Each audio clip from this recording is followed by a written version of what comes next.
नमस्कार दोस्तों, मैं हूं डॉली। आप सभी का स्वागत है मेरे इस चैनल में। तो मैं अभी होली के अवसर पर अपने घर आई हुई हूं और मैंने होली से रिलेटेड बहुत सारी वीडियोस अपने चैनल पर अपलोड कर रखी है। तो क्या आपको पता है इस साल होली 2 दिन मनाई जाएगी, 14 मार्च को और 15 तारीख को भी 2 दिन मनाई जाएगी। इसके पीछे की क्या वजह है, पूरी चीज़ों को जानेंगे।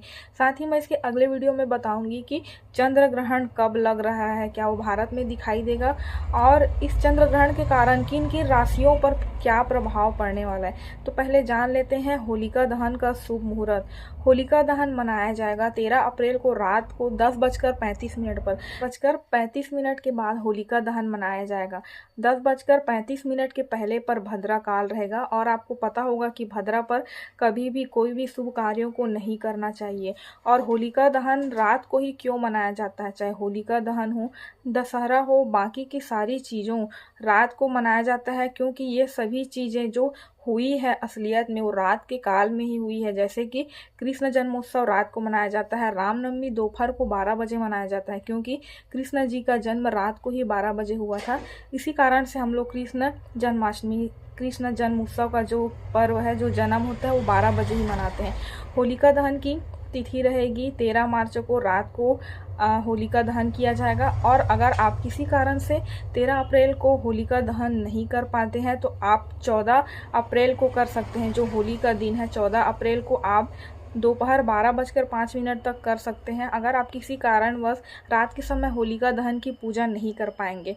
और 2 दिन होने की वजह यही है क्योंकि 14 मार्च को पूर्णिमा है, इसी के कारण हम होली का पर्व मना रहे हैं।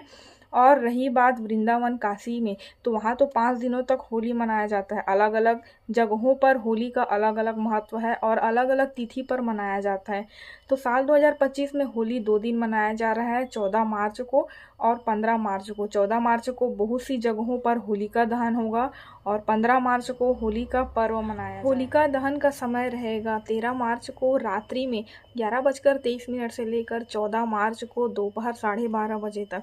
पूर्णिमा तिथि भी 13 मार्च को दोपहर 10:30 बजे से 14 मार्च को दोपहर 12:30 बजे तक पूर्णिमा तिथि शुरू हो जाएगी। अन्यथा हम इस तिथि पर होलिका दहन नहीं करेंगे, हम रात्रि प्रहर के बाद ही करेंगे क्योंकि इस समय पर भद्रा का काल चलेगा। तो इस समय पर कोई भी शुभ चीज़ों को नहीं किया जाता है। होलिका दहन में खास करके विष्णु जी की पूजा की जाती है क्योंकि यहाँ पर विष्णु जी के जो भक्त थे प्रहलाद, उनको ही उनकी जो बुआ थी वो आग में लेकर के बैठी थी पर उनको कुछ भी नहीं होता है। इसके पीछे की पूरी जानकारी है, पूरी कहानी है जो मैंने अपने चैनल पर अपलोड कर रखी है। इस वीडियो के नीचे डिस्क्रिप्शन बॉक्स में मैं उसका लिंक लगा दूंगी, आप वहां पर जा कर के उस चीज़ों को ज़रूर देखिए। होलिका दहन में बहुत से उपद्रवी लोग, जो घर के बाहर में लोगों का जो ब्रेंच रखा होता है, जो उपले होते हैं, दूसरों के घरों से लकड़ी वगैरह चुरा करके, जो मंडप वगैरह रहता है, हर चीज़ों को चुरा करके वे लोग होलिका में दहन कर देते हैं। ऐसा आपको बिल्कुल भी नहीं करना है।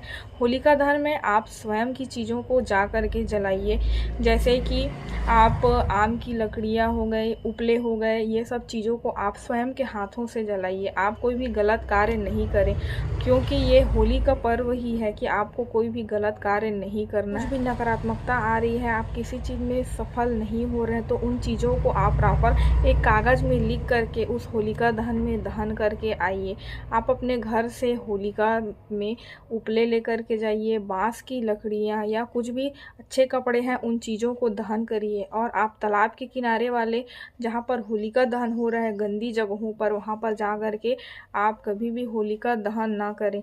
होलिका में आप दहन करने के बाद वहाँ की राख को लेकर के आए और अपने घर के सभी सदस्यों के शरीर में उन चीज़ों को लगा करके उनको नहाने के लिए बोले। ऐसा करना बेहद ही शुभ माना जाता है और होलिका का जो राख रहता है उनको शरीर में लगाना चाहिए। ऐसा माना जाता है कि उनसे जो भी हमारे शरीर में शारीरिक बीमारियां होती हैं वो सभी चीज़ें खत्म हो जाती है। तो ये छोटी सी वीडियो आपको कैसी लगी मुझे ज़रूर बताएं। और अगर आपने अभी तक मेरे इस यूट्यूब चैनल को सब्सक्राइब नहीं किया है तो मुझे सब्सक्राइब करके सपोर्ट करें। साथ ही आप कमेंट्स बॉक्स में ये भी लिखें कि आप कहाँ से मेरा वीडियोस देखते हैं। इसके बाद मैं एक प्रॉपर वीडियो डालूंगी कि चंद्र ग्रहण कब लगेगा, क्या ये चंद्र ग्रहण भारत में दिखेगा, इसकी पूरी जानकारी डिटेल से। तो आप मेरे चैनल पर बने रहिए। धन्यवाद।